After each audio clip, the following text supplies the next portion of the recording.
Clara's knees hit the frozen ground outside the church wedding dress, dragging through dirty snow.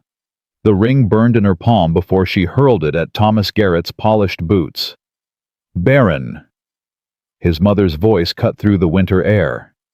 "We don't breed with barren stock." Laughter echoed from the church steps. Clara ran. She didn't know that 7 miles away, a widowed rancher's 5 children were about to lose their housekeeper to the same blizzard she was running into. She didn't know they would chase her through the snow, crying a word she never thought she'd hear. "Mama." Dad, if this story touches your heart, subscribe to our channel and stay until the very end. Drop a comment telling us which city you're watching from. Let's see how far Clara's journey reaches across the world. The church bells had stopped ringing 20 minutes ago. Clara Belle Whitmore stood frozen at the altar white dress, pooling around her feet like a snowdrift nobody wanted to touch. Reverend Hewitt's Bible hung limp in his hands. The pews had emptied fast. Only the Garrett family remained standing in a half circle, like judges at a hanging. Thomas wouldn't look at her. "Thomas." Clara's voice cracked. "Thomas, please. Just look at me." He turned his head further away. His mother stepped forward instead, silk skirts rustling against the wooden floor. "There's nothing to discuss." Mrs. Garrett's voice carried the same temperature as the December wind outside. "Dr. Walsh confirmed it this morning. You cannot bear children." The words dropped like stones into still water. Clara's hands trembled. "That's not—" "He said it was unlikely. He said you're barren." Mrs. Garrett pronounced the words slowly, savoring each syllable. "Barren. Do you understand what that means for a family like ours? We need heirs. We need legacy. We need a broodmare." Clara heard her own voice from somewhere far away. "You need a broodmare." The slap came fast. Clara's head snapped sideways, cheek burning. She tasted copper. "How dare you?" Mrs. Garrett's hand was still raised. "After everything we've done for you, taking in a nobody schoolteacher, giving you a chance at a respectable life, and this is how you speak to me." Thomas finally moved. Not toward Clara, toward his mother. "That's enough, Mother." Hope flickered in Clara's chest. "We should go." Thomas took his mother's arm. "The carriage is waiting." "Thomas!" Clara grabbed his sleeve. "Thomas, we can still— there are other ways. We can adopt. We can—" He pulled away, like her touch burned. "There is no we, Clara." His voice was flat empty of the warmth she'd spent 2 years believing in. "There never really was. I need a wife who can give me sons. You can't. It's simple arithmetic." Simple arithmetic. 2 years of courtship. Hundreds of letters. Thousands of promises whispered in moonlight. Reduced to simple arithmetic. "You said you loved me." The word scraped out of Clara's throat. "You said nothing would change that." Thomas paused at the church door. For one heartbeat, she thought she saw something human flicker across his face. Then his mother tugged his arm. "Love doesn't build dynasties, Miss Whitmore." Mrs. Garrett's smile was knife-thin. "I suggest you leave Pine Creek before the gossip makes that impossible. No respectable family will hire a barren woman as a schoolteacher. Children are impressionable. They might catch your deficiency." The church door slammed. Clara stood alone at the altar white dress burning against her skin like a shroud. Outside she could hear voices. Murmuring. Laughing. Laughing. Her legs moved before her mind caught up. She crashed through the side door, stumbling into the alley between the church and the general store. Snow soaked through her thin slippers immediately. She didn't care. She ran. Past the millinery where she'd chosen her wedding bonnet. Past the bakery where she'd ordered the cake. Past the boarding house where she'd lived for 3 years, teaching children to read while dreaming of her own. Mrs. Patterson stood on the boarding house porch, arms crossed. "Miss Whitmore?" Her voice stopped Clara cold. I heard what happened. Of course she had. The whole town had probably heard before Clara finished her walk down the aisle. Mrs. Patterson, I can explain. No need. The older woman held up a hand. I've packed your things. They're by the back door. Clara's stomach dropped. What? I run a respectable establishment. I can't have your situation affecting my other boarders. Mrs. Patterson wouldn't meet her eyes. I'm sure you understand. But it's December. There's a blizzard coming. Where am I supposed to? That's not my concern. The door closed. Clara stood in the street, snowflakes catching in her ruined wedding hair. Behind her, she heard more whispers. A cluster of women had gathered near the church steps, shawls pulled tight against the cold. She recognized them. Mrs. Hendricks, whose son she'd taught to read. Mrs. Cole, who'd brought her soup when she had influenza. Mrs. Brennan, who'd asked Clara to be godmother to her youngest. They weren't looking at her with sympathy.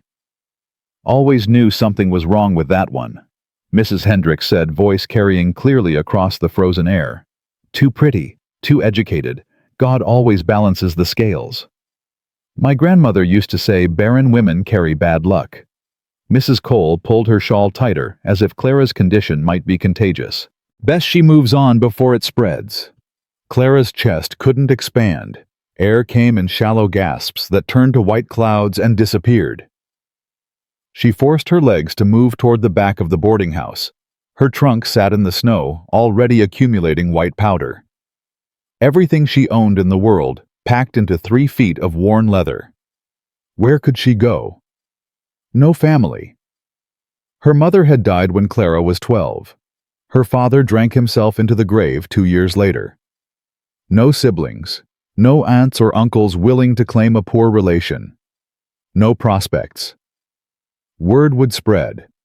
By next week, every town within 100 miles would know about the Barren schoolteacher. No school board would hire her.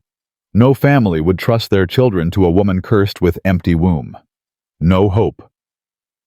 Clara sank down beside her trunk, wedding dress spreading around her in a mockery of the life she'd almost had. The snow fell harder. She didn't know how long she sat there. Long enough for her fingers to go numb. Long enough for ice to form in her eyelashes. Long enough for the cold to stop hurting and start feeling like comfort. Maybe this was easier. Just sit here. Let the snow cover her like a blanket. By morning, she'd be one more tragedy for the town to whisper about. Miss... Clara didn't look up. Miss, you're gonna freeze to death sitting there. A shadow fell across her. Clara forced her eyes upward. Margaret O'Brien stood over her, wrapped in a thick wool coat, gray hair escaping from under a practical bonnet. She owned the general store at the edge of town. Clara had bought fabric from her once for the wedding dress she was currently freezing in. I said you're gonna freeze. Maggie's voice was gruff. Get up. Why? Clara heard herself ask. What's the point? Maggie snorted. Point is, dying in a snowdrift is a damn fool way to go, and I didn't take you for a fool. She reached down and grabbed Clara's arm, hauling her upright with surprising strength. Come on. Store's got a back room with a stove. I can't pay. Did I ask for payment? Maggie was already dragging Clara's trunk through the snow. Move your feet, girl, before I leave you here after all. The back room of the general store smelled like coffee and old leather. A potbelly stove crouched in the corner, radiating blessed heat. Clara stood dripping on the wooden floor, too numb to speak. Maggie handed her a rough blanket and a tin cup of something hot.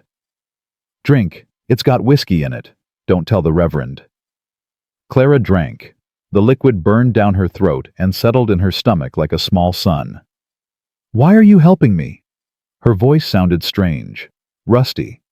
Everyone else? Everyone else is a sheep. Maggie settled into a creaking chair. Following whatever bleat the Garretts make. I've been in this territory 40 years. Came over from Ireland with nothing but the clothes on my back and a husband who died of fever before we reached Fort Laramie. She paused to light a pipe.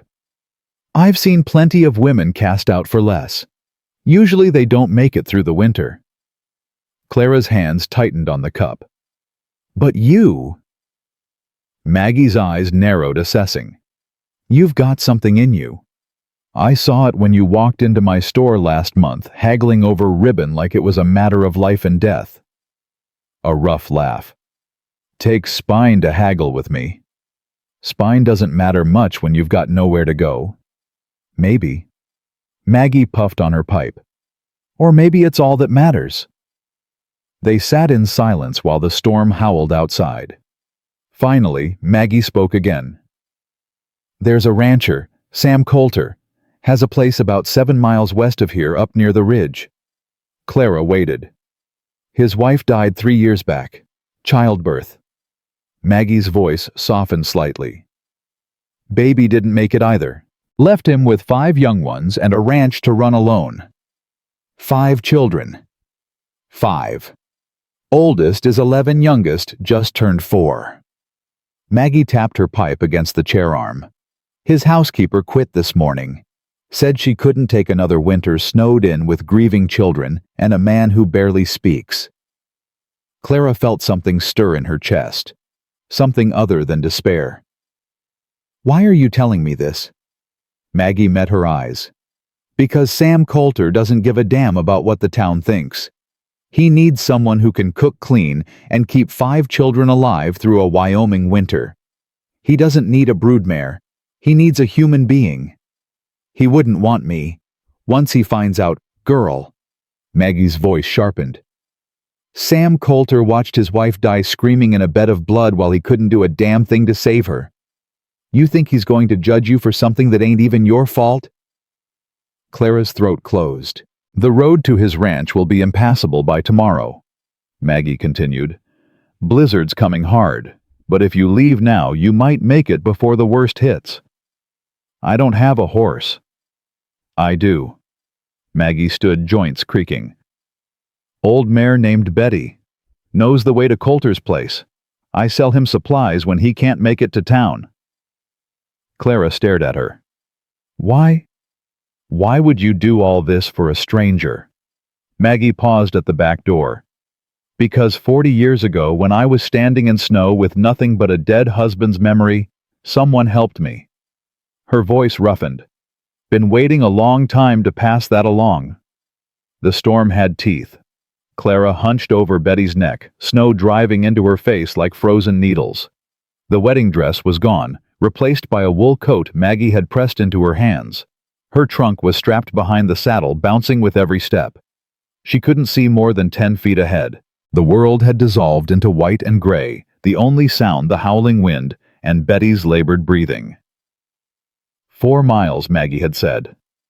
"Follow the ridge until you see the lightning-struck pine, then turn west toward the smoke." Clara had lost track of miles an hour ago. The lightning-struck pine could have been anywhere. Could have been right in front of her, invisible in the whiteout. Betty stumbled. Clara grabbed the pommel as the mare caught herself, hooves sliding on hidden ice. "Easy, girl? Easy." The horse's sides heaved. She was exhausted. They both were. Maybe this was a mistake. Maybe she should have stayed in town, taken her chances with the gossip and the cold shoulders. At least she would have died warm. No. She straightened her spine. No more dying. If she was going to freeze, she'd freeze moving forward. "Come on, Betty. Just a little further."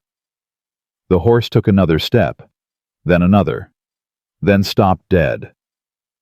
"Betty," Clara kicked gently. "What is it, girl? What?" A shape materialized out of the snow. Clara's heart slammed against her ribs. Wolves, mountain lions. In this weather, a predator would be desperate enough to attack a horse and rider.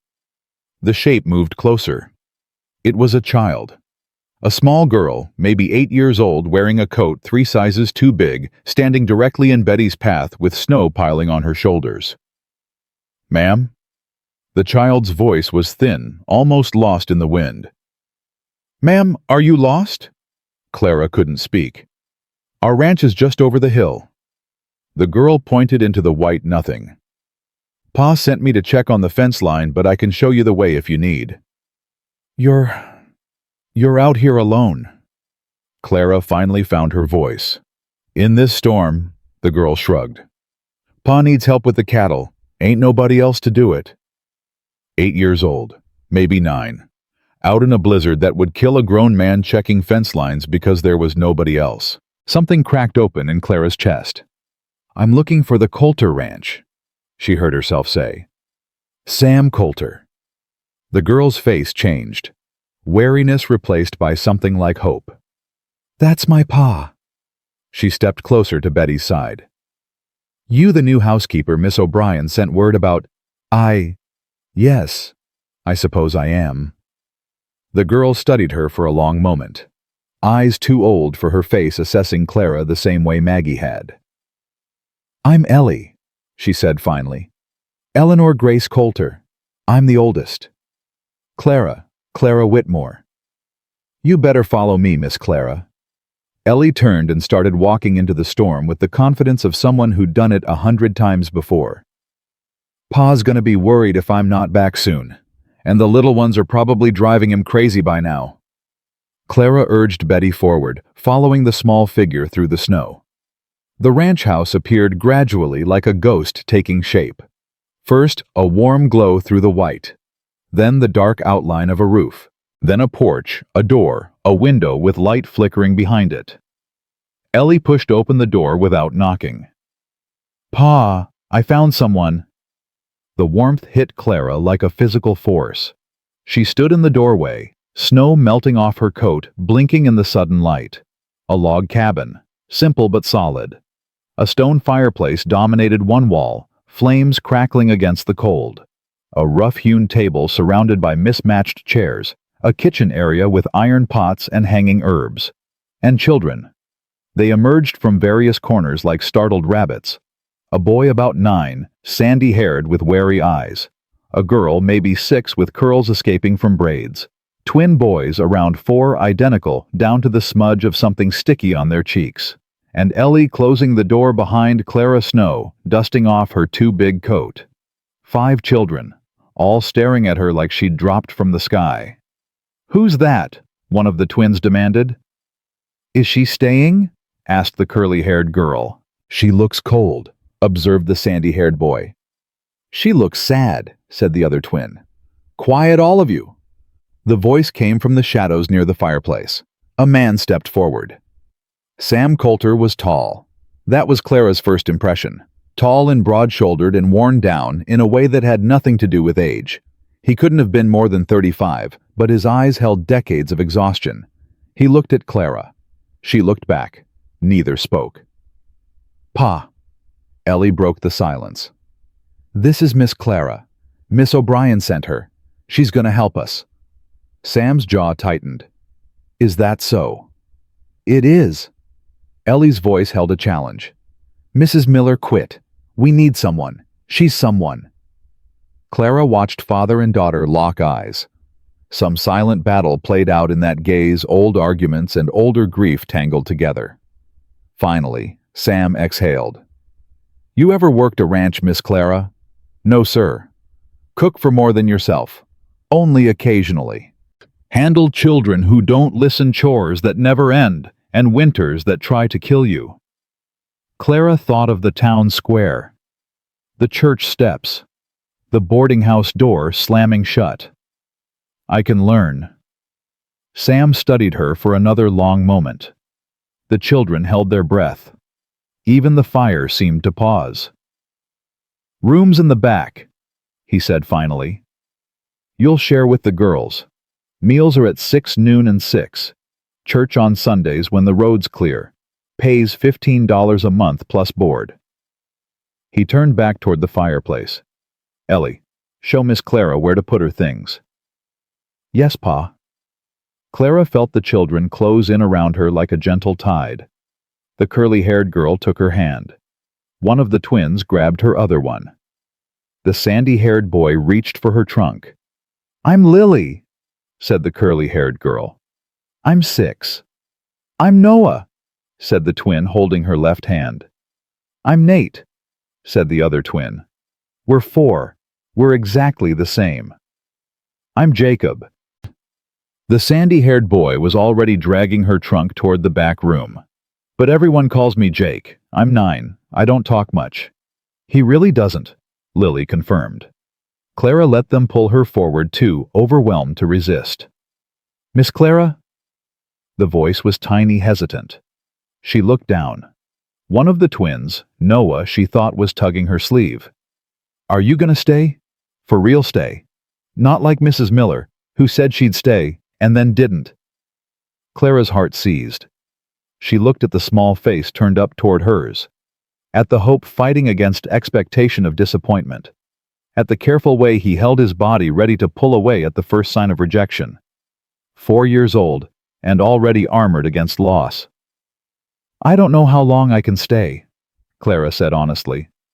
But I promise I won't leave without saying goodbye. That's a real promise. The kind you can't break. Noah considered this. Okay, he said finally. That's okay. He didn't let go of her hand. From his spot near the fireplace, Sam Coulter watched the woman his children were already adopting. He saw the shadows under her eyes, the way she flinched when the wind rattled the windows, the careful, fragile way she moved like someone expecting the ground to give way beneath her. He saw a woman who had been broken, recently, badly. He knew that look, saw it in his own mirror every morning. Maggie's note had arrived that afternoon, carried by a neighbor's boy just ahead of the storm. Sending you someone. She's got no place else. Don't be an ass about it. Classic Maggie. No details, no explanation. Just a demand disguised as information. He should ask questions. Should find out who this woman was, what had brought her to his door, what she was running from. Instead, he watched Lily show her the wood stove patient, and serious. Watched Jake silently claim her trunk, carrying it with more care than he showed anything else. Watched the twins compete for her attention, talking over each other in their excitement. Watched Ellie hover nearby, protective and suspicious in equal measure. His children needed someone. He'd known that for months. Years, maybe. Ever since Mary. He cut off the thought. The woman Clara met his eyes across the room. Just for a moment. Something passed between them. Recognition, maybe. One broken thing acknowledging another. Then Rosie tugged her toward the kitchen, and the moment dissolved. Sam turned back to the fire. Outside, the storm raged on. Inside, for the first time in 3 years, his house felt something other than empty. Clara woke before dawn to the sound of crying. She lay still for a moment, disoriented. The bed was unfamiliar. The ceiling was wrong. The smell of wood smoke and pine instead of lavender and dust. Then she remembered. The church. The snow. The children. The crying came again, high and thin, muffled by walls. Clara pushed back the quilt and stood. The wooden floor bit at her bare feet. Lily slept curled in the other bed, thumb near her mouth face, peaceful. She followed the sound down the narrow hallway. The twins' room was dark, except for moonlight seeping through frost-covered glass. Nate slept sprawled across his mattress blanket, kicked to the floor. But Noah sat upright, knees pulled to his chest, tears streaming silent down his cheeks. Clara knelt beside his bed. Noah, what's wrong? He shook his head, unable to speak. Bad dream. A tiny nod. Clara hesitated. She didn't know this child. Didn't know what comforted him, what made things worse, what invisible landmines his grief had planted. But she knew crying alone in the dark. Can I sit with you? Another nod. She settled on the edge of his bed. Not touching, just present. When I was little, she said softly, I used to have nightmares about falling. Just falling, and there was never anything to catch me. Noah's breath hitched. My mother used to tell me something. She said, Clara, dreams can't hurt you. They're just your mind telling stories while you sleep, and you get to decide if you believe them or not. Did it help? Noah's voice was barely a whisper. Sometimes. Clara paused. Sometimes I still believed the bad stories anyway, but knowing I had a choice helped. Noah was quiet for a long moment. "I dreamed about Mama," he finally said. "She was walking away, and I kept calling her, but she couldn't hear me, and she just kept walking and walking until she was gone." Clara's chest ached. "That's a hard dream." "She's been gone a long time." Noah wiped his nose on his sleeve. "But sometimes I forget what she looks like, and that makes me scared I'm forgetting her for real." Clara thought about her own mother, the way her face had blurred over the years, leaving only impressions. Soft hands, a particular laugh, the scent of bread baking. "Forgetting what someone looks like isn't the same as forgetting them," she said. "You remember how she made you feel. You remember the things she taught you. You remember loving her. That's the part that stays." Noah considered this. "Ellie says we're not supposed to talk about Mama in front of Pa. It makes him too sad." "Maybe." Clara chose her words carefully. "Or maybe your Pa is sad because he thinks you've forgotten her. Maybe talking about her would help everybody remember together." "You think so?" "I think it might be worth trying. When you're ready." Noah's small hand found hers in the darkness. "Miss Clara." "Yes." "Will you stay until I fall asleep?" "Yes, Noah. I'll stay." His eyes closed. Within minutes his breathing evened out, hands still wrapped around her fingers. Clara sat in the dark, listening to the wind outside, feeling the small warmth of a child's trust. She didn't notice Sam standing in the doorway watching. Morning came, harsh and bright sunlight glaring off fresh snow. Clara had slept maybe 3 hours. Her eyes burned.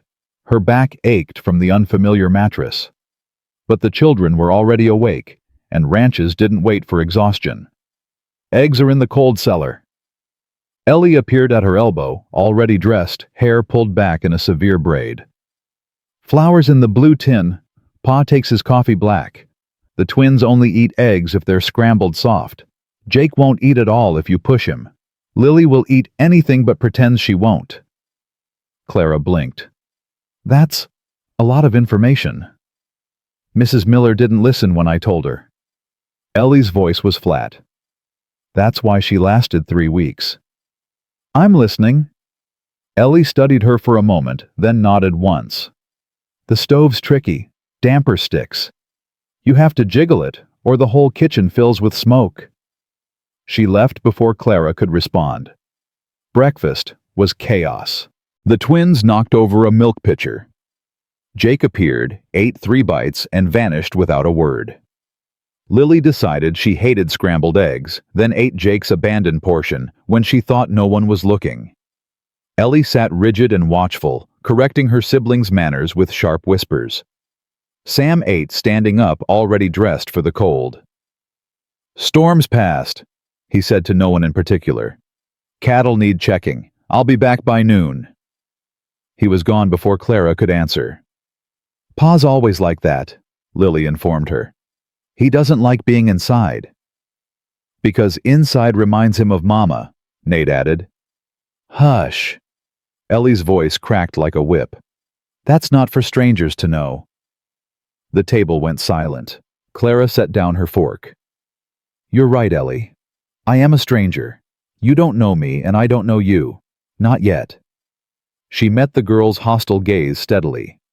"But I'm not here to replace anyone or pretend I belong somewhere I don't. I'm just here to help, that's all." Ellie's jaw tightened. "That's what Mrs. Miller said." "I'm not Mrs. Miller." "How do I know that?" "You don't." Clara kept her voice even. "You'll just have to wait and see." Something flickered in Ellie's eyes. Not trust. Not yet. But maybe the possibility of it. "Fine." Ellie stood gathering plates. "The dishes are my job. You can start on the laundry. There's a pile in the back room big enough to bury a horse." She wasn't exaggerating. Clara stood before a mountain of dirty clothes, sheets, and towels, trying to calculate how many hours of washing, wringing, and hanging this would require. "It's not that bad," Lily said from the doorway. "Ellie just lets it pile up because she hates laundry." "Does she?" Mama used to do it. Lily's voice was matter-of-fact. Ellie tries, but it makes her cry. So she doesn't do it until she has to. Clara's heart twisted. 11 years old, trying to keep a household running, crying over laundry because it reminded her of her dead mother. Well, Clara rolled up her sleeves. How about you show me where the washtub is and we'll do it together? Lily's face brightened. Really? Really? Can I make the soap bubbles? You can make all the soap bubbles you want. Lily grabbed her hand and pulled her toward the back porch. By midday, Clara's arms ached and her dress was soaked, but 3 lines of laundry hung freezing in the winter sun, and Lily had laughed more in 4 hours than Clara had heard since arriving. Small victories. Sam returned as promised, stomping snow off his boots on the porch. His face was windburned, his hands raw. Lost 2 calves, he said shortly. Wolves got 'em before I could get there. I'm sorry. He grunted, hanging his coat. Part of ranching. Lose some every winter. His eyes swept the room, taking in the clean floors, the folded laundry, the pot of soup simmering on the stove. You've been busy. Lily helped. Lily helped with chores. Sam's eyebrows rose. Usually takes an act of Congress to get that girl to lift a finger. I made bubbles, Lily announced, appearing from nowhere. Big ones. Miss Clara said I was the best bubble maker she ever saw. Sam looked at Clara. She shrugged. She was. Something shifted in his expression. Not quite a smile, but the hard lines around his eyes softened slightly. Soup smells good. It's just what I could find in the pantry. I hope that's... It's fine. He sat heavily at the table. Haven't had hot food waiting for me in a while. It's fine. They ate in something approaching silence. Not comfortable exactly, but not hostile either. Clara was clearing plates when Ellie burst through the door, face white. Pa, Jake's gone. Sam was on his feet instantly. What do you mean, gone? I went to call him for supper and he wasn't in the barn. He wasn't anywhere. Ellie's voice trembled. His coat's missing. And the snowshoes. Damn it. Sam grabbed his coat. How long? I don't know. An hour, maybe 2. I thought he was helping you with the cattle. He was supposed to. Sam's jaw clenched. I sent him back to the house when the work got too hard. He never came inside. Ellie shook her head, tears threatening. I'll find him. Sam was already at the door. Stay here. Keep the little ones inside. I'm coming with you. Clara reached for her coat. No. I'm coming. She met his eyes. You need someone to help search. Ellie needs to stay with the children. I'm the only other option. Sam hesitated, clearly wanting to argue. We're wasting time, Clara said. He cursed under his breath. Fine. Stay close. Don't fall behind. The cold outside was vicious. Clara's lungs burned with every breath. The snow had crusted over, breaking under their boots with sharp cracks. Sam moved fast, following tracks she couldn't see. Where would he go? She asked. I don't know. Sam's voice was tight.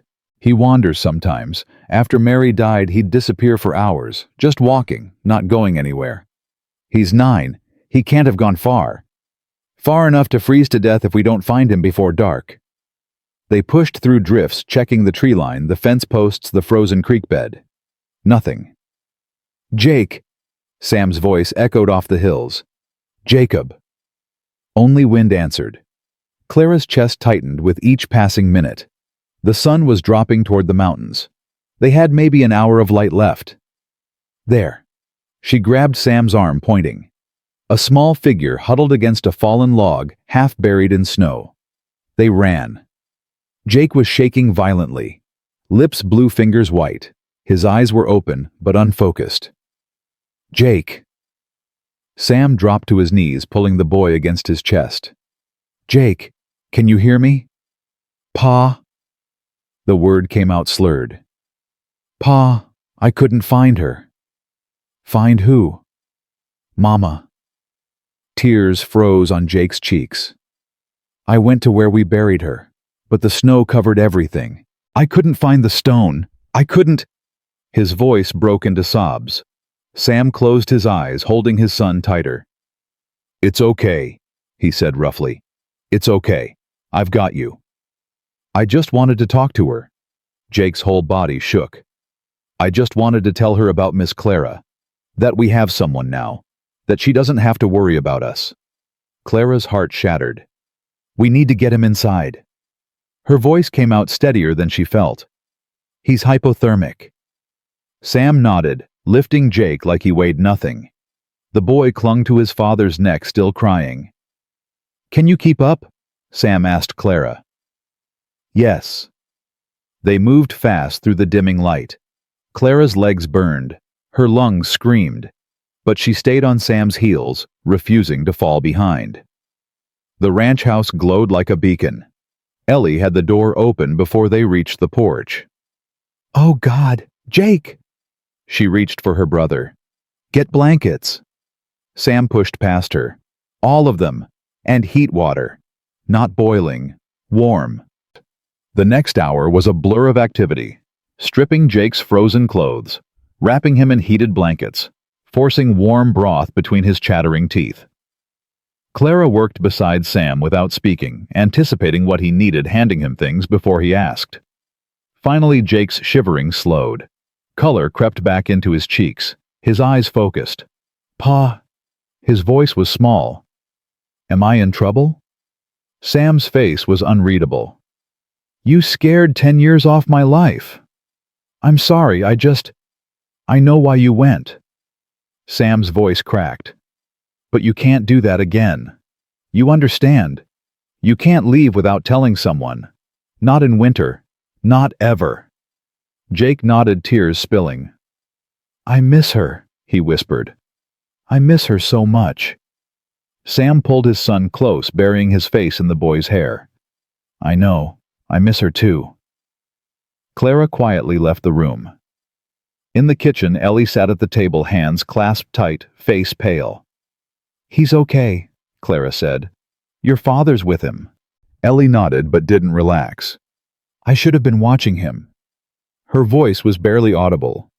"That's my job. Watch the little ones. Keep everyone safe. I was supposed to—" "Stop." Clara sat across from her. "You're 11 years old.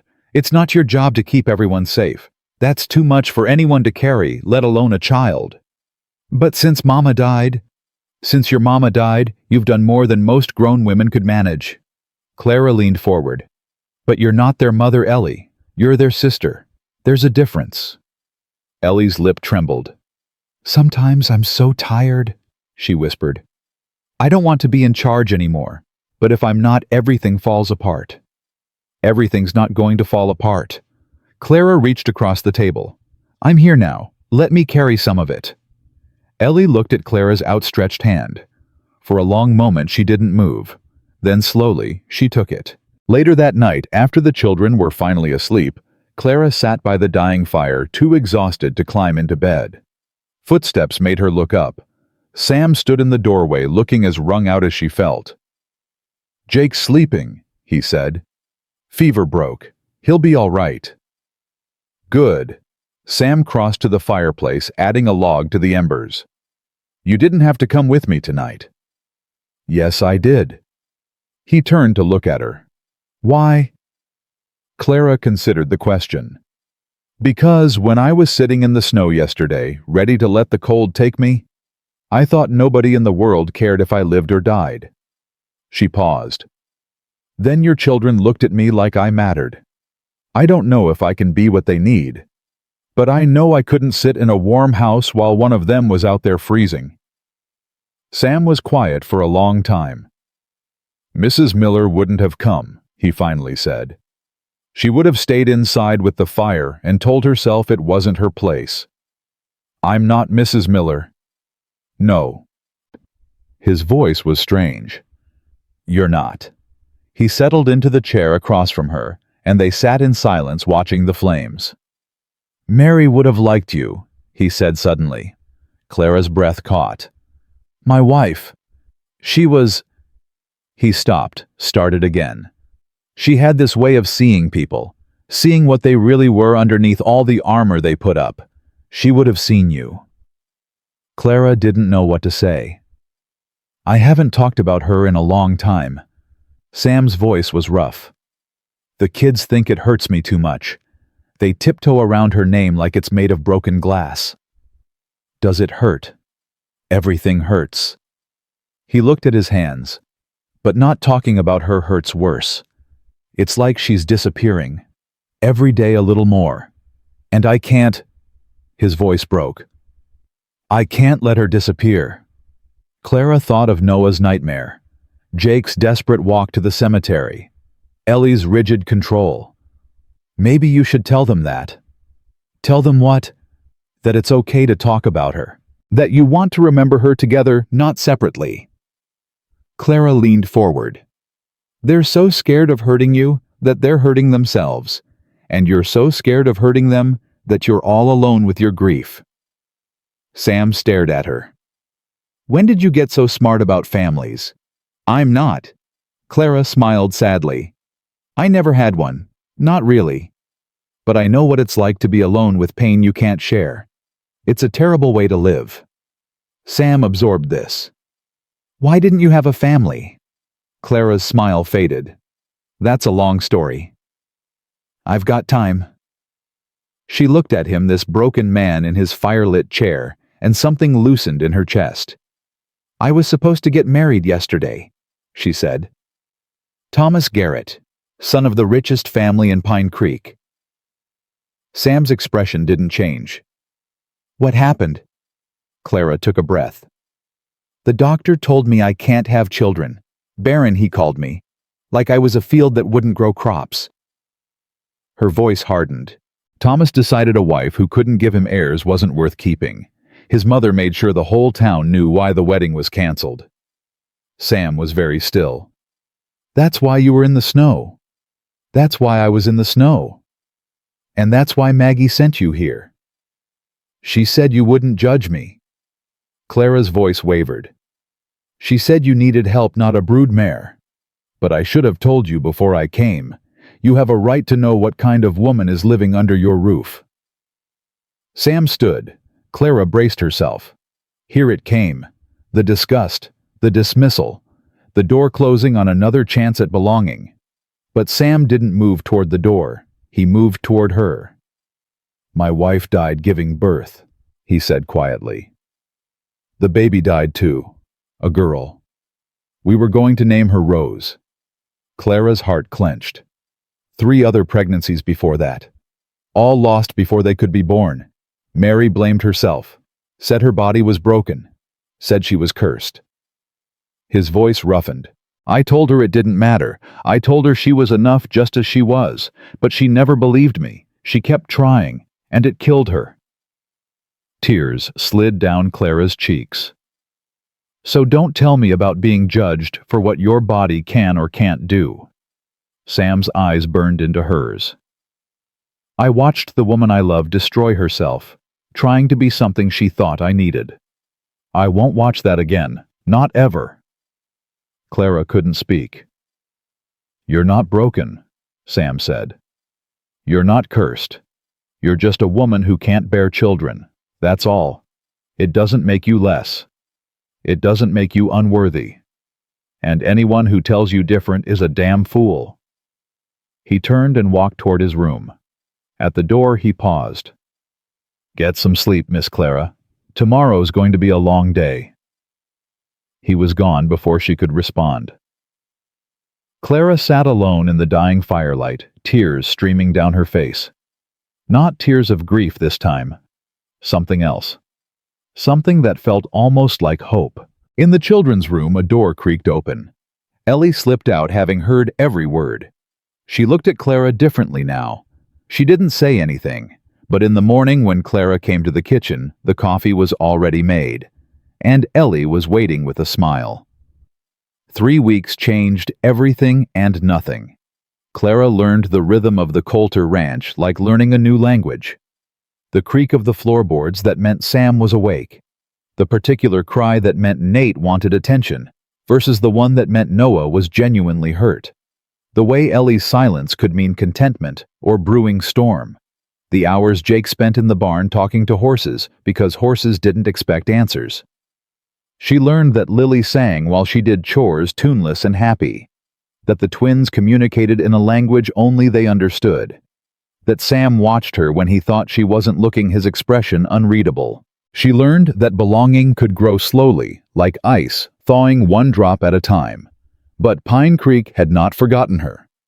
Clara discovered this on a Tuesday when the roads finally cleared enough for a supply run. "I'll go," she offered at breakfast. "You're needed here with the cattle." Sam hesitated. "Town might not be friendly." "I can handle unfriendly." She couldn't. The general store fell silent when she walked in. Mrs. Henderson, who had smiled at Clara for 3 years, turned her back and walked out. Mr. Porter served her without meeting her eyes, shoving her purchases across the counter like they were contaminated. Outside, a cluster of women watched her load the wagon.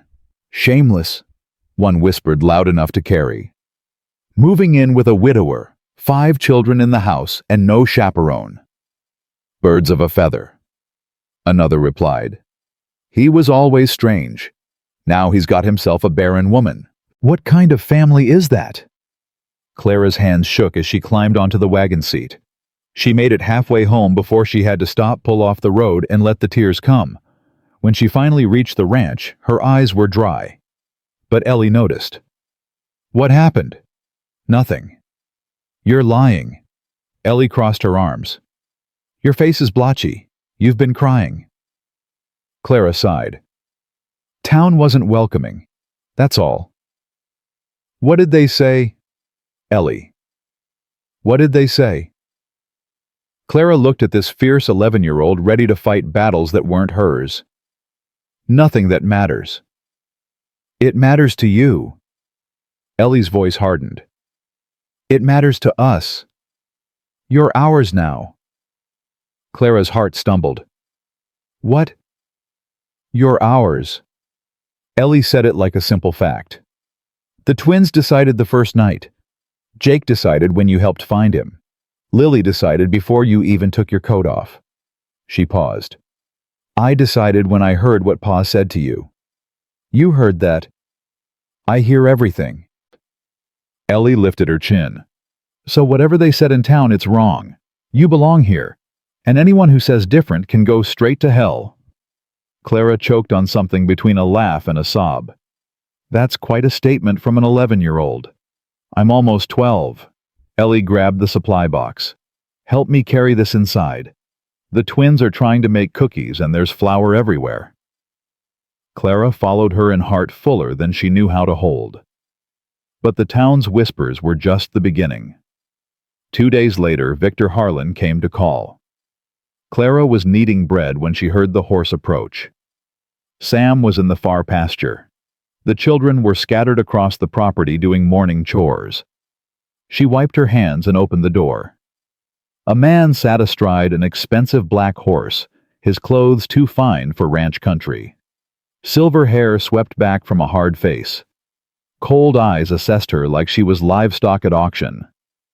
"Miss Whitmore, I presume?" Clara's spine stiffened. "Who's asking?" "Victor Harlan." He didn't dismount. "I own the land south of here, and quite a bit of Pine Creek itself." "Mr. Harlan." Clara kept her voice neutral. "Mr. Coulter isn't here at the moment." "I know. I'm not here for Mr. Coulter." His smile didn't reach his eyes. "I'm here for you." "I can't imagine why." "Can't you?" He leaned forward in his saddle. "You've caused quite a stir, Miss Whitmore. The Garrett family is quite distressed by your continued presence in the area. They'd prefer you move on.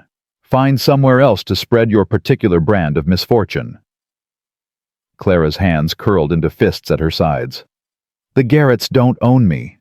"No, but they do owe me considerable money, as does Mr. Coulter as it happens." Harlan's smile widened. "Ranching is expensive. Medical bills add up. There's a note I hold signed by Sam Coulter himself, $2,300, due in full by spring." Clara's stomach dropped. "He doesn't have that kind of money." "No, he doesn't, which makes him quite vulnerable to suggestions." Harlan straightened. "I'm suggesting you leave, quietly, Before your presence here makes things difficult for a family that's already suffered enough. And if I don't, then I call in the note. Sam loses this ranch. His children lose their home, all because a barren woman wouldn't take a hint. He gathered his reins. Think about it, Miss Whitmore. You're good at losing things. Don't make those children lose everything, too. He turned his horse and rode away without looking back. Clara stood frozen on the porch, Harlan's words echoing in her skull. $2,300. The ranch. The children's home. Because of her. Miss Clara, Lily's voice came from behind her. Who was that man? Clara forced her face into something approaching calm. Nobody important, sweetheart. He looked mean. Some people do. Clara turned, manufactured a smile. How are those cookies coming? Lily's face fell. We burned them. Then we'll make more. Come on. But as Clara followed Lily inside, her mind raced. She had to tell Sam. He deserved to know what Harlan threatened. Or did he? If she told him, he might feel obligated to defend her. Might refuse to let her leave. Might lose everything trying to protect a woman he'd known for 3 weeks. But if she didn't tell him, if she just left, the children would be safe. The ranch would be safe. Sam wouldn't have to choose between his principles and his family's survival. She'd be alone again, back in the snow, back in the nothing.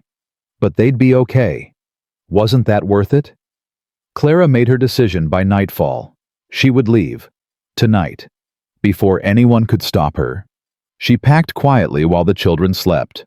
1 bag. Her original trunk was too heavy to carry. She'd have to leave most of her things behind. Not that she had much to begin with. She was writing a note, something to explain something, to make it hurt less when a floorboard creaked behind her. Going somewhere. Sam stood in the doorway, arms crossed, face unreadable. Clara's pen froze. I was going to leave a letter. I can see that. He didn't move. Were you going to explain why or just disappear like Mrs. Miller? I'm not Mrs. Miller. Then talk to me. Clara set down the pen. Victor Harlan came today. Sam's expression didn't change, but something in his posture shifted, tightened. What did he want? Me gone. Clara met his eyes. He knows about the money you owe him. He said if I don't leave, he'll call in the note. You'll lose the ranch. He said that. He implied it strongly. Sam was quiet for a long moment. So your solution was to sneak off in the middle of the night. My solution was to protect your children. By leaving them. His voice hardened. By making them wake up to another empty space where someone they trusted used to be. Clara flinched. That's exactly what you were doing. Sam stepped closer. You were running, because it's easier than fighting. Because you've spent your whole life being told you're not worth fighting for, so you figured you'd save me the trouble. You don't understand. I understand perfectly.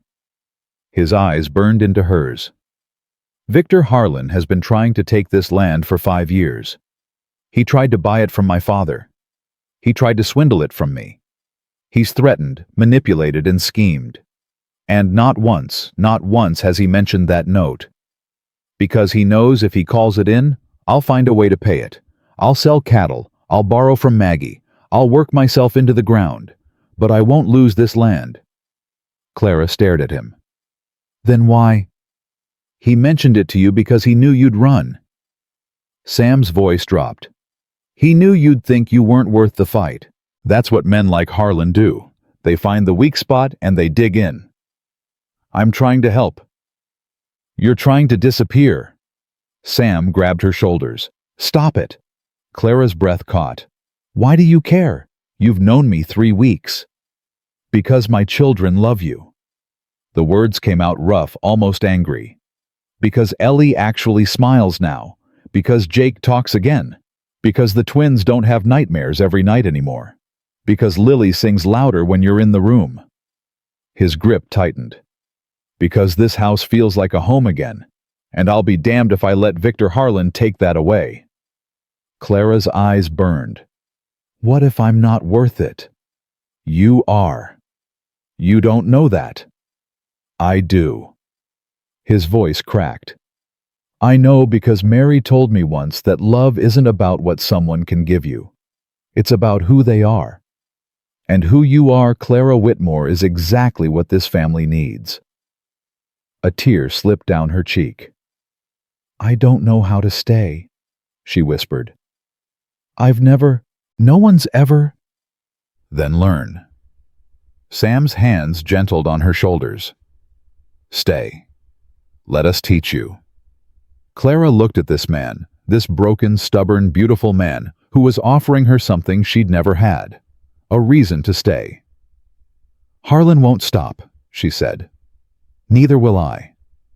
He has money power connections. I have stubbornness, 5 children, and a woman who makes bread that doesn't taste like saddle leather. Clara laughed through her tears. That's not much. It's enough. Sam's voice softened. It's more than enough. She didn't leave that night, or the next, but Harlan wasn't finished. A week later, the first cattle went missing. 20 head vanished from the north pasture overnight. No tracks, no sign of wolves or rustlers, just empty space where animals used to be. Sam rode out at dawn to search. He came back at dusk exhausted and empty-handed. Gone, he said shortly, like they walked into thin air. Wolves leave bodies, or at least blood. He threw his gloves onto the table. This was deliberate, planned. Someone drove them off while we slept. Harlan. Can't prove it. Sam's jaw clenched. But yeah, Harlan. 3 days later, the feed barn caught fire. Clara woke to screaming. She ran outside to find flames climbing the wooden walls, smoke billowing into the night sky. Sam was already there, shouting orders, hauling buckets from the well. Get the children inside, he yelled when he saw her. I can help. Inside, now. Clara gathered the crying children, herded them onto the porch, made them watch from safety while their father fought the flames. Neighbors arrived within the hour, the Jensen family from 3 miles east, the Whitakers from the north. They formed a bucket line, fought the fire until dawn. The barn was gone, half the winter feed with it. In the ashy morning light, Sam stood amid the ruins, face black with soot eyes hollow. We can rebuild, Clara said quietly. With what money? His voice was flat. With what time? Winter's barely half over. The cattle need feeding. If we run out of hay, then we'll find more. Where town won't sell to us. Harlan's made sure of that. Sam kicked at a charred beam. He's strangling us, slow and careful, and there's not a damn thing I can do about it. Clara watched him crumble, and something inside her shifted. She'd spent her whole life letting other people decide her fate, letting them define her worth, letting them push her out, push her down, push her away. Not anymore. Yes, there is, she said. Sam looked up. There's something you can do, something we can do. Clara squared her shoulders. We fight back. How? I don't know yet, but I didn't survive being thrown out of my wedding, nearly freezing to death, and falling in love with 5 children just to watch Victor Harlan win. Sam went very still. Falling in love. Clara's face heated. With the children. I know what you meant. His voice was strange. Clara. Pa. Ellie's voice cut through the moment. Pa, someone's coming. They turned. A wagon rolled up the drive loaded with hay bales. Maggie O'Brien sat on the driver's seat wrapped in blankets, looking thoroughly annoyed. Well, she shouted. Someone going to help me unload this, or am I doing everything myself? Sam strode toward her. Maggie, what? Feed for your cattle. She climbed down stiffly. Don't ask where I got it. Don't ask what it cost. Just say thank you and shut up. I can't pay. Did I ask for payment? Maggie's eyes flashed. I told you to say thank you. That means you open your mouth, words come out, and none of them are about money. Sam closed his mouth. Clara stepped forward. Thank you, Mrs. O'Brien. At least someone has manners. Maggie glanced at Clara, and her expression softened slightly. Heard about the fire. Heard about the cattle, too. Harlan's getting bolder. You know it was him. Everyone knows. No one can prove it. Maggie started untying hay bales. But there might be a way. Clara and Sam exchanged glances. What way? Sam asked. Maggie paused, looking between them. Harlan's been running this territory for 20 years, but he's not clean. No man who gets that rich stays clean. She lowered her voice. There's a ledger, records of every bribe, every threat, every dirty deal he's ever made. His wife told me about it back when she still had a conscience. Where is it? In his house, his study locked in a safe. Maggie's mouth twisted. Problem is getting to it would be near impossible. He's got men watching that place day and night. Clara's mind raced. Near impossible isn't impossible. Don't even think about it, Sam said sharply. If he caught you, if we do nothing, we lose everything anyway. Clara turned to face him fully. You said you'd fight. This is how we fight. By breaking into a man's house, by stealing, by exposing a criminal. Clara's voice hardened. By protecting our home, our family. Our family. The words hung in the air between them. Sam's expression shifted. Something moved behind his eyes, deep and powerful. Our family, he repeated softly. Yes. Clara didn't look away. Ours. The moment stretched. Then Sam nodded. All right. We do this together, but we do it smart, and we don't tell the children. Agreed. Maggie looked between them, a knowing smile playing at her lips. Well, she said, this should be interesting. That night, after the children were asleep, they made their plan. Clara would attend the church social on Saturday, an event she'd avoided since arriving. She would be visible, distracting, impossible to ignore. While the town watched the Barren woman everyone had been talking about, Sam and Maggie would approach Harlan's property from the back. Maggie knew the house from years of delivery visits. She knew the routines, the weak points. It was risky, dangerous, possibly illegal, but it was their only shot. Saturday, Sam said as they finished. 3 days to prepare. I should practice being distracting, Clara said dryly. Sam looked at her. You won't have to practice. Clara's breath caught. What do you mean? He didn't answer directly. Instead, he reached out, tucking a strand of hair behind her ear. His fingers lingered against her cheek. I mean, you've been distracting me since the moment you walked through my door. Clara's heart stopped. Sam? I know the timing's wrong. His voice was rough. I know there's 100 reasons this is a bad idea. But I need you to know something before Saturday, in case things go wrong. Nothing's going to go wrong. In case it does. His eyes held hers. I need you to know that you're not just the housekeeper anymore. You haven't been for a while. What am I? Home. The word came out broken. You're home. Clara's eyes filled. Sam? You don't have to say anything. He stepped back, dropping his hand. I just needed you to know. He turned and walked toward his room. Clara stood alone in the kitchen, heart pounding, the weight of his words settling over her like a blanket. Home. She'd never had one before. Now, she had something worth fighting for. Saturday was coming, and Clara Whitmore was done running. Saturday arrived cold and merciless. Clara stood before the small mirror in the children's room, hands trembling as she fastened her collar. The dress was borrowed from Maggie, deep blue, respectable, not too fine. Something a housekeeper might wear to church, something that wouldn't draw attention.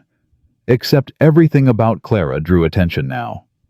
You look pretty, Lily said from the doorway.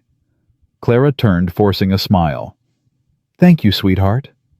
Are you scared?" The question caught Clara off guard. "Why would I be scared? Your hands are shaking." Lily walked closer, taking Clara's fingers in her small ones. "Mama's hands used to shake before she went to town. She said people weren't always kind." Clara's throat tightened. "Sometimes people aren't kind, but that doesn't mean we hide from them. Pa says hiding is for rabbits. Your pa is a smart man." Lily squeezed her fingers. "Don't let them make you cry. You're better than them." Clara knelt, pulling Lily into a hug. "When did you get so wise? I'm 6. I know everything." Clara laughed despite her nerves. "Stay close to Ellie today. Help with the twins. I'll be back before supper." "Promise?" Clara hesitated. "I promise I'll do everything I can to come back." It was the most honest answer she could give. The wagon ride to town felt endless. Sam sat beside her, silent, jaw tight. His hands gripped the reins with white-knuckled tension. Maggie rode in the back, hidden under blankets and hay, ready to slip away once they reached the edge of town. "Remember," Sam said quietly, "stay visible. Keep them watching you. Don't let anyone corner you alone." "I know the plan." "Clara." He turned to look at her. "If something goes wrong, nothing's going to go wrong. If it does." His voice hardened. "You get out. You don't wait for me. You don't try to help. You take the wagon and you go back to the children. I'm not leaving you. The children need both of us." Clara met his eyes. "We do this together or not at all." Sam's jaw worked. "You're the most stubborn woman I've ever met. I learned from the best." Something flickered in his expression. Almost a smile. They reached the edge of town. Maggie slipped out of the wagon, disappearing into the shadows between buildings. Clara watched her go, heart pounding. "Ready?" Sam asked. "No." "Good. Neither am I." He helped her down from the wagon, his hand lingering on hers. "Clara." "Yes. What I said the other night. About you being home." He paused, struggling with words. "I meant it." Clara's chest ached. "I know.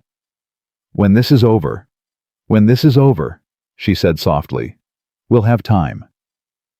She squeezed his hand once, then let go. Time to face the wolves. The church social was already in full swing when Clara walked in. Conversation stopped. Heads turned. Whispers started before she'd taken 3 steps. Clara kept her chin high. She moved through the crowd like she belonged there, nodding politely at people who wouldn't meet her eyes. The Reverend's wife, Mrs. Hewitt, gave her a small, sympathetic smile before being pulled away by Mrs. Garrett. Of course. The Garretts were here. Thomas stood near the refreshment table, looking uncomfortable in a suit too tight across his shoulders. His mother held court nearby, surrounded by women who hung on her every venomous word. Clara had planned to avoid them, but Mrs. Garrett had other ideas. "Miss Whitmore," the voice cut through the murmur like a blade. "How brave of you to show your face." Clara turned slowly. "Mrs. Garrett, how lovely to see you. Is it—" Mrs. Garrett stepped closer, silk rustling. "I would have thought you'd be too ashamed to appear in decent society, after the way you've been living." "I don't know what you mean. Don't you?" The older woman's smile was poison sweet. "Alone with a widower. 5 children as witnesses to God knows what immorality. The whole town is talking." Clara felt eyes pressing in from all sides. "The whole town should mind its own business." Gasps rippled through the crowd. Mrs. Garrett's expression hardened.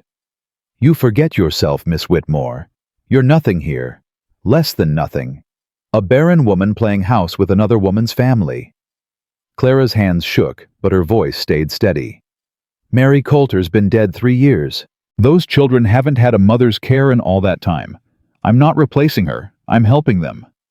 "Helping yourself to her husband, more like." "Sam Coulter has been nothing but honorable." "Sam Coulter is a fool." Mrs. Garrett's voice rose. "And you're a curse on everything you touch. Your presence in this town brings nothing but misfortune." Clara heard the crowd murmuring, agreeing. This was what she'd expected. This was part of the plan. But it still cut. "I'm sorry you feel that way," Clara said quietly. "But my presence here isn't your concern. I came to pray same as anyone." She turned to walk away. Mrs. Garrett grabbed her arm. "We're not finished." "Yes." Clara pulled free. "We are." She walked toward the church door, feeling every stare, hearing every whisper. Keep them watching. She was doing her job. But where was Sam? Outside, the cold air hit Clara like a slap. She walked around the side of the church away from the windows, trying to calm her racing heart. That was quite a performance. Clara spun. Victor Harlan stepped out of the shadows, cigar glowing between his fingers. "Mr. Harlan." "Miss Whitmore." He approached slowly, deliberately. "I'd hoped you'd taken my advice. Left before things got unpleasant." "I'm not good at taking advice." "So I see." He stopped 3 feet away. "Sam Coulter isn't here. His horse is tied up outside town, which means he's somewhere he shouldn't be." Clara's blood chilled. "I don't know what you're talking about." "Don't insult my intelligence." Harlan's voice hardened. "I've had men watching my property for days. They saw Mrs. O'Brien scouting the grounds. They know something's planned for tonight." "Then why aren't you there stopping it?" "Because I wanted to give you one last chance." Harlan stepped closer. "Walk away. Right now. Take that wagon and drive out of Wyoming territory. I'll let Coulter go. I'll even forgive the debt." Clara's heart pounded. "Why? Why does it matter so much whether I stay or go?" "Because you're dangerous." Harlan's eyes glittered. "Not you specifically. What you represent. A woman who refuses to know her place. A family that doesn't follow the rules. An example that might inspire others to resist." "Resist what you're bullying." "My order." Harlan's voice dropped. "I've built something here, Miss Whitmore. A system that works. People know who's in charge. They know what happens if they step out of line. But you and Coulter, you're cracks in the foundation. If I let you stand, others might think they can stand too." Clara stared at him. "You're afraid." "Excuse me." "You're afraid of us." She almost laughed. "A widower with 5 children and a Barren schoolteacher. That's what keeps you up at night." Harlan's face darkened. "Choose your next words very carefully." "Or what? You'll burn another barn, steal more cattle, spread more lies." Clara stepped forward instead of back. "You've already done your worst. What's left? I could destroy him." Harlan's voice was ice. "I could call in every debt foreclose on the ranch, make sure no one in this territory ever does business with him again. His children would end up in orphanages. And you'd end up exactly where you belong. Alone." Clara felt the threat settle into her bones. But something else rose up beside the fear. Anger. "You think that scares me?" Her voice shook, but not from fear anymore. "I've been alone my whole life. I've been rejected, abandoned, thrown away like garbage. I have nothing left to lose." "Everyone has something to lose." "Not me. Not anymore." Clara's eyes burned.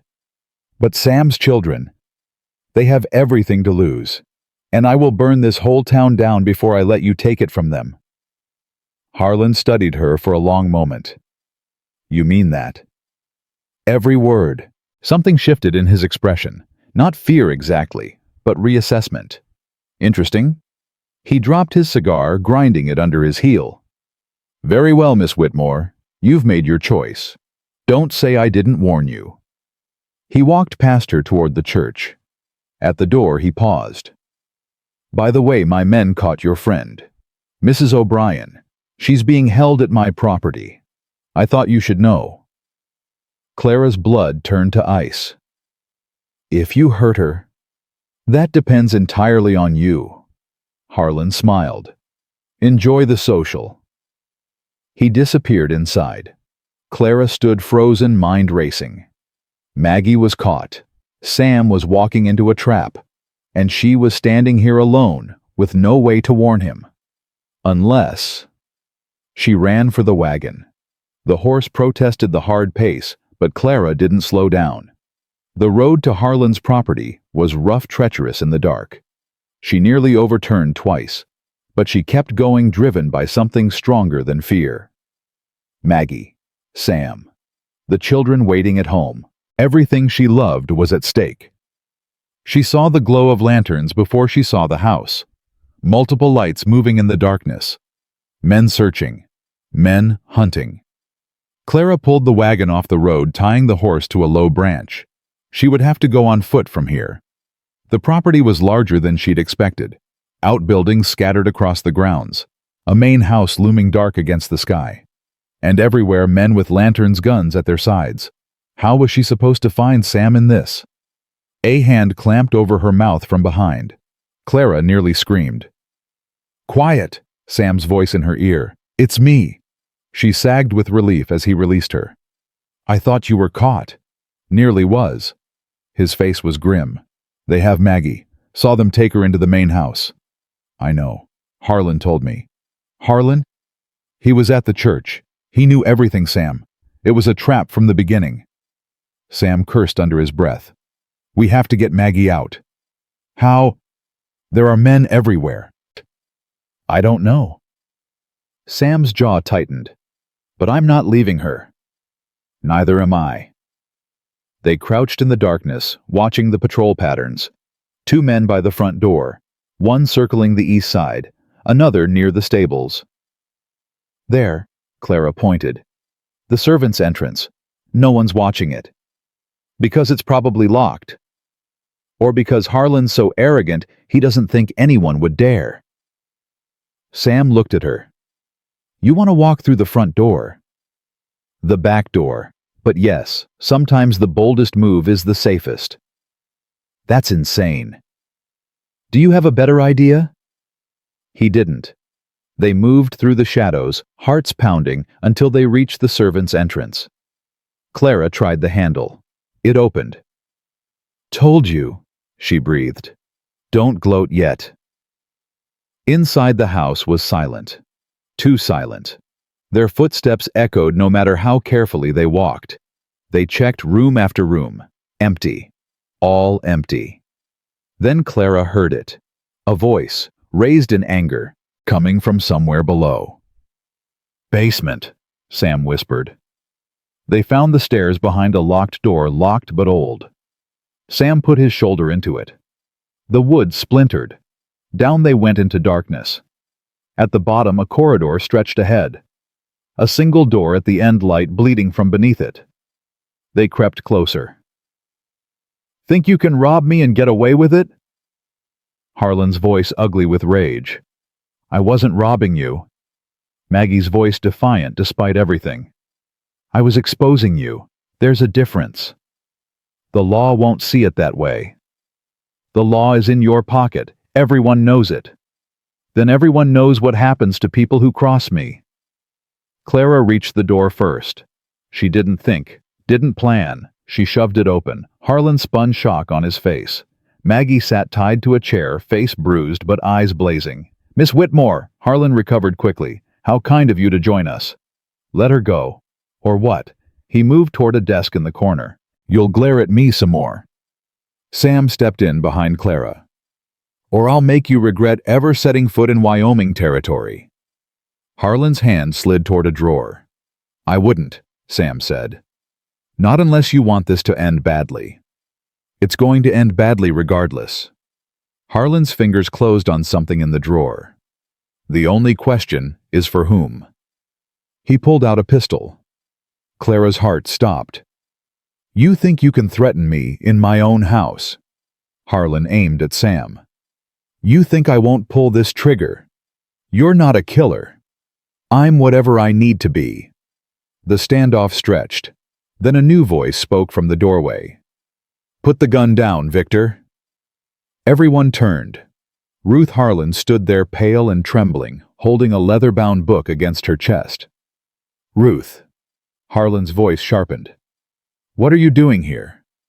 "What I should have done years ago." She stepped forward, holding out the book. "This is what they came for. The ledger. Every crime you've committed since we got married." "Give me that." "No." Ruth's voice broke. "I've watched you destroy people, Victor. Good people, honest people. I've watched and said nothing because I was scared. But I'm tired of being scared. Ruth, don't be stupid. I'm not stupid." Tears ran down her face. "I'm just finally brave enough to stop you." She handed the ledger to Clara. "Take it. Show everyone what he really is." Harlan's face contorted with rage. "You ungrateful—" "It's over." Ruth's voice steadied. "I've already sent word to the territorial marshal. He'll be here by morning." Harlan's gun hand wavered. For one terrible moment, Clara thought he might shoot anyway. Shoot all of them out of pure spite. Then slowly, his arm dropped. "You'll regret this," he said. "All of you." "Maybe." Sam stepped forward, taking the gun from Harlan's limp fingers. "But you'll regret it more."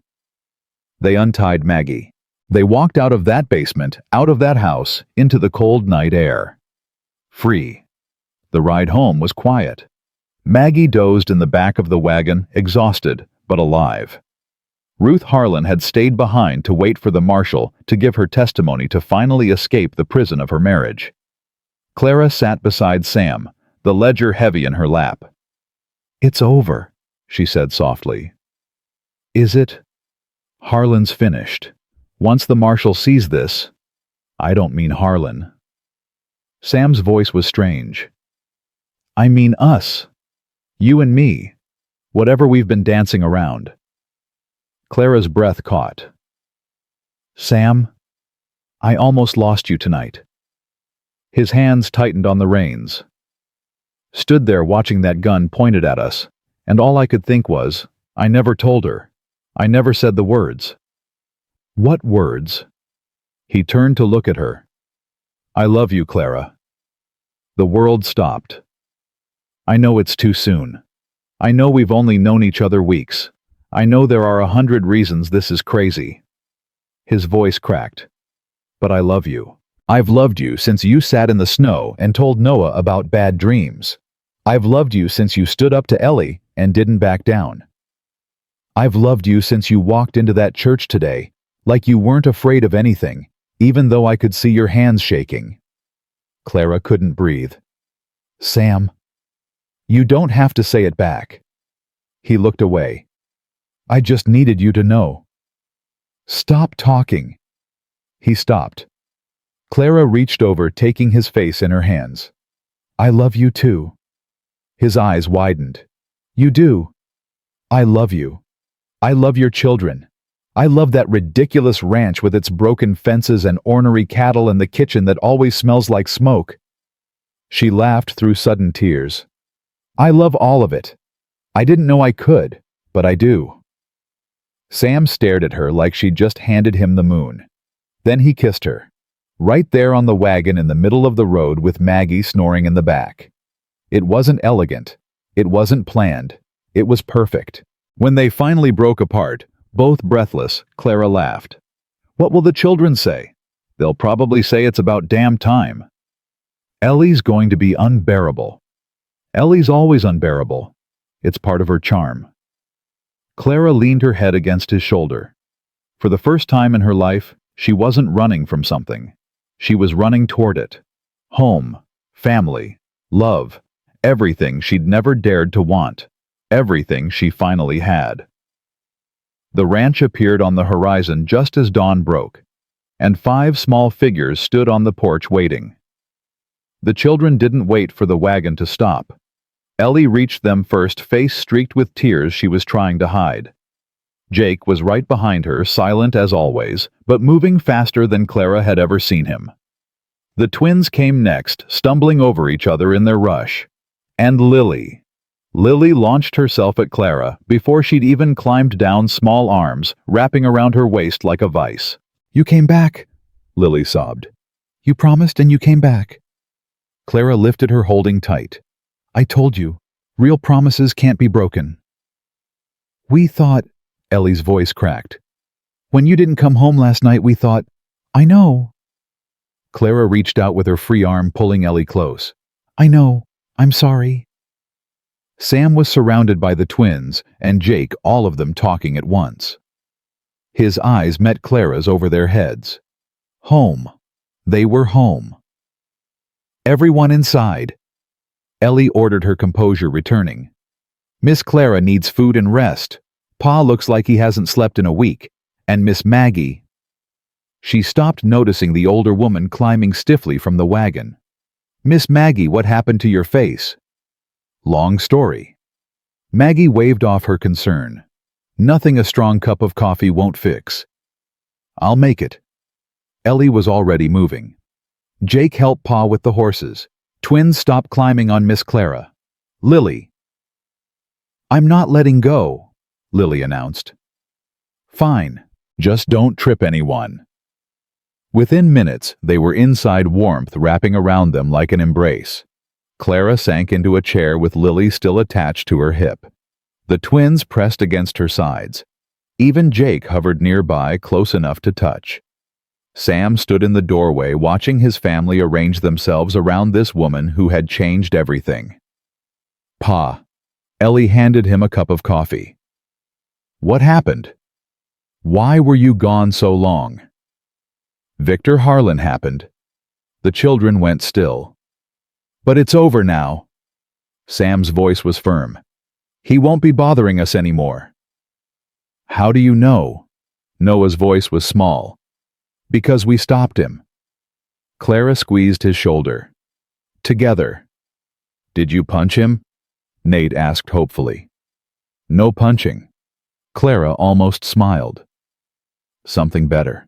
We told the truth." "The truth about what?" "About all the bad things he's done. Now the people who can do something about it know. And they're going to make sure he can't hurt anyone else." The twins considered this. Truth is better than punching. Nate sounded skeptical. "Usually, though punching has its place." "Clara." Sam's voice held a warning, but his eyes were warm. "What, I'm just being honest." Ellie looked between them, her sharp eyes catching something. "Something's different." "What do you mean?" Clara asked. "You and Pa. You're looking at each other different." Ellie's gaze narrowed. "What happened?" Sam cleared his throat. "We should talk about that." "Talk about what?" Jake spoke for the first time. "About changes that might be coming." 5 pairs of eyes fixed on their father. Sam looked at Clara. She nodded. "Miss Clara and I—" He stopped. Started again. "We've decided." "That is if you're all agreeable." "Pa's trying to say he loves Miss Clara," Ellie interrupted. "And Miss Clara loves him back, and they're probably going to get married." Silence. "How did you—" Sam sputtered. "I'm not blind." Ellie crossed her arms. "I've seen how you look at her, and how she looks at you. We all have." Clara's face heated. "You have, Miss Clara." Lily tugged her sleeve. "Does this mean you're staying, forever staying?" Clara looked at Sam, at his children, at this family that had claimed her before she'd even known she wanted to be claimed. "If you'll have me, we'll have you." The twins spoke in unison, then glared at each other for copying. "But what about Mama?" Jake's voice cut through the excitement. Everyone went quiet. Jake stood apart from the group, arms wrapped around himself, face torn. "I like Miss Clara. I do. But Mama—" His voice broke. "What if we forget her? What if Miss Clara being here makes us forget?" Clara's heart cracked. She set Lily down gently and crossed to Jake, kneeling so they were eye to eye. "Jake, look at me." He did reluctantly. "I will never try to make you forget your mother. Never. She was part of you before I ever came here. She loved you in ways I'm still learning, And that love, it doesn't go away just because someone new comes into your life. But Pa said, "What did Pa say?" "He said you're home now." "But Mama was home. How can there be two homes?" Clara glanced at Sam. He nodded, giving her permission. "Can I tell you something about homes?" She took Jake's hands. "When I was your age, I didn't have one. My mama died. My daddy followed. Nobody wanted me. I used to think home was a place you were born into, a place you couldn't choose." Jake listened, tears tracking down his cheeks. "But I was wrong. Home isn't a place at all. It's people. People who choose you. And here's the secret." She squeezed his hands. "Your heart has room for more than one home. Your mama's love is one home. This family is another. And they don't cancel each other out. They add together. Add together. Like arithmetic. 1 + 1 = 2. Not one replacing the other. 2. Double the love, double the home." Jake considered this. "So loving you doesn't mean I love Mama less." "No, sweetheart. It means you love more." Jake's face crumpled. Then he threw himself into Clara's arms. She held him while he cried, really cried, the kind of crying he'd been holding back for 3 years. Deep, wrenching sobs that shook his whole body. The other children crowded close. Ellie put her hand on Jake's back. The twins pressed against his sides. Lily stroked his hair. Sam watched, tears in his own eyes. His family. Healing together. Finally. When Jake's sobs quieted, he pulled back, wiping his nose on his sleeve. "Miss Clara." "Yes. I think Mama would have liked you." Clara's throat closed. "I think I would have liked her too." The territorial marshal arrived 3 days later. Marshal Thomas Reed was a weathered man in his 50s, with a gray mustache and eyes that had seen too much to be surprised by anything. He came with 2 deputies and a warrant for Victor Harlan's arrest. Sam met him on the porch. "Mr. Coulter." "Marshal, I've read Mrs. Harlan's statement, and the ledger." Reed's expression was grim. "It's damning. Bribery, extortion, arson, theft. The man's been running this territory like his personal kingdom for 20 years. Will it stick?" "It'll stick." Reed handed Sam a document. "This is the discharge of your debt. Mrs. Harlan signed over the note. You don't owe anyone anything." Sam stared at the paper. "She did that. Said it was the least she could do. Said her husband destroyed enough lives. She didn't want to be part of destroying yours." Clara appeared in the doorway, children clustered behind her. "Marshal, would you like some coffee?" Reed tipped his hat. "That's kind, ma'am, but I've got a long ride ahead. Just wanted to deliver this personally." He looked at Sam. "Harlan's being held in Cheyenne. Trial's set for spring. They'll want your testimony. And yours, ma'am. And Mrs. O'Brien's." "We'll be there," Sam said. Reed nodded, then paused. "One more thing. The Garrett family, they were mixed up with Harlan too. Not as deep, but enough. Thomas Garrett's been strongly encouraged to relocate. His mother's going with him." Clara went still. "Relocating where?" "California, effective immediately." Reed's expression softened slightly. "Thought you'd want to know. Whatever they did to you, it's not forgotten. Just being handled differently." Clara didn't know what to feel. Relief, maybe. Or vindication. Or just exhaustion at the whole ugly mess. "Thank you, Marshal." "Thank you, ma'am. You showed courage going after a man like Harlan. Most people would have looked the other way. Most people don't have 5 children depending on them." Reed glanced at the faces peering around her skirts. "No, ma'am. I suppose they don't." He rode away, and with him went the last shadow of Victor Harlan. Spring came slowly to Wyoming. The snow retreated inch by inch, revealing brown grass that would turn green, frozen streams that would flow again, a world waiting to be reborn. Clara stood on the porch watching the children play in the muddy yard. The twins were wrestling over a stick. Lily was making mud pies with more enthusiasm than skill. Jake and Ellie had teamed up to repair a fence section, working together in comfortable silence. 3 months since she'd arrived. 3 months since she'd collapsed in the snow, ready to let the cold take her. A lifetime ago. Arms wrapped around her from behind. "You're thinking too hard." Sam's voice was warm against her ear. "I'm not thinking. I'm watching. Watching and thinking. I can tell." She leaned back against him. "I was thinking about how different everything is. How different I am. Different how 3 months ago I was nobody. Less than nobody. A woman who couldn't do the one thing women are supposed to do." Her voice wavered. "Now I have everything. A family. A home. You. It doesn't feel real sometimes." Sam turned her to face him. "It's real." "I know. But part of me keeps waiting for it to disappear. For someone to tell me I don't deserve it." "You deserve it." His hands cupped her face. "You deserve every bit of it. And anyone who says different will have to go through me." Clara smiled despite herself. "My protector." "Damn right." He kissed her slow, sweet, promising. A shriek interrupted them. Pa and Miss Clara are kissing again. Gross. It's not gross, it's romantic. What's romantic? It's when... Never mind what it is. Everyone inside. We need to talk. The children gathered in the main room, faces curious. Sam and Clara stood before them, hands clasped. "What's wrong?" Ellie asked immediately. "Nothing's wrong." Sam squeezed Clara's hand. "Something's right. Very right." "Did you find more gold?" Nate asked hopefully. "There's no gold, Nate. Stop asking about gold.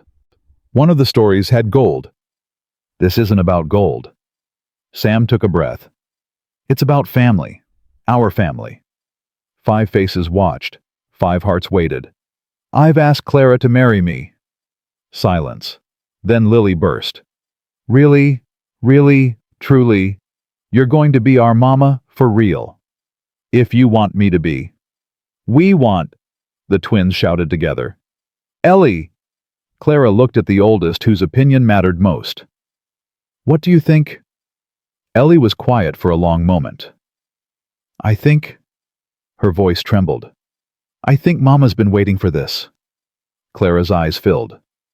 "What do you mean?" "Before she died." Ellie swallowed hard. "Mama made me promise something. She said, 'Ellie, if I don't make it, take care of your brothers and sister. But don't let your pa be alone forever. He needs someone to love him. Promise me you'll help him find her.'" The room was silent. "I promised," Ellie continued. "But I didn't know how. I was just a kid. I didn't know how to help him find anyone." She looked at Clara. "But then you came, and you were the one. I knew it the first night when you sat with Noah during his nightmare. Mama would have done that. Mama did do that." Clara couldn't speak. "So yes." Ellie's voice strengthened. "I want you to marry Pa. I want you to be part of our family. I think you already are." Clara crossed the room and pulled Ellie into a fierce hug. "Thank you," she whispered, "for trusting me." "Thank you," Ellie whispered back, "for staying." The wedding was simple. No grand church, no society guests. No expensive dress or elaborate ceremony. Just Reverend Hewitt standing in the Coulter living room on a sunny April afternoon. Just Maggie O'Brien as witness, dabbing her eyes with a handkerchief she swore was just for allergies. Just 5 children in their best clothes, faces shining with joy. And Sam waiting at the makeshift altar, looking at Clara like she was every dream he'd ever had. Clara walked toward him in a blue dress, the same one she'd worn to the church social, the one Maggie had lent her. No white gown, no veil. Just herself, exactly as she was. It was enough. It was everything. "Dearly beloved," Reverend Hewitt began. Clara barely heard the words. She was too busy watching Sam's face, the way his eyes glistened, the way his hands trembled when he took hers, the way he looked at her like she'd hung the moon. "Do you, Samuel James Coulter, take this woman to be your lawfully wedded wife?" "I do." No hesitation, no doubt. "And do you, Clara Bell Whitmore, take this man to be your lawfully wedded husband?" Clara thought about everything that had brought her here. The rejection, the snow, the despair. The children who'd claimed her heart before she'd known she had one to give. "I do." "Then by the power vested in me, I pronounce you husband and wife." Reverend Hewitt smiled. "You may kiss your bride." Sam pulled her close. "Hello, Mrs. Coulter." "Hello, Mr. Coulter." He kissed her while the children cheered. "Finally," Nate shouted. "About time," Noah echoed. "Can we have cake now?" Lily demanded. "Yes." Clara laughed against Sam's lips. "We can have cake now."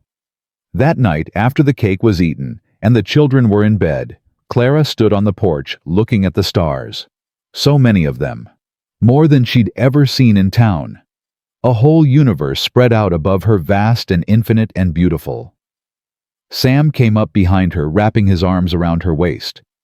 "What are you thinking about, Mrs. Coulter?" She smiled at the name.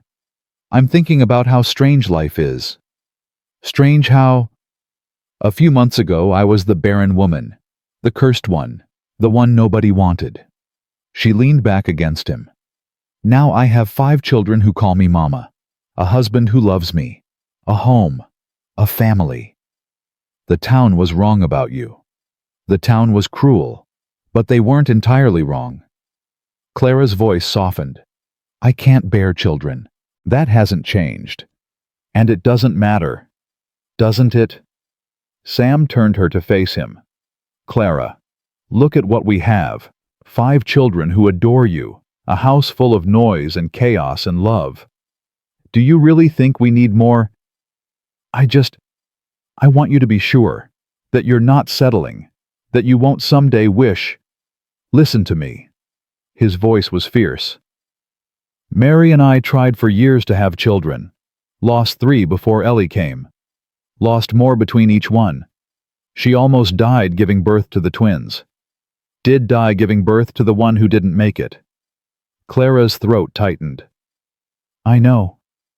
What I'm saying is I've had the experience of a wife who could bear children. It nearly killed her. Did kill her eventually." His eyes burned into hers. "I don't want that anymore. I want you, exactly as you are, exactly as you'll always be." "Sam. You're not barren, Clara. You're not broken. You're not any of the things they called you." He took her face in his hands.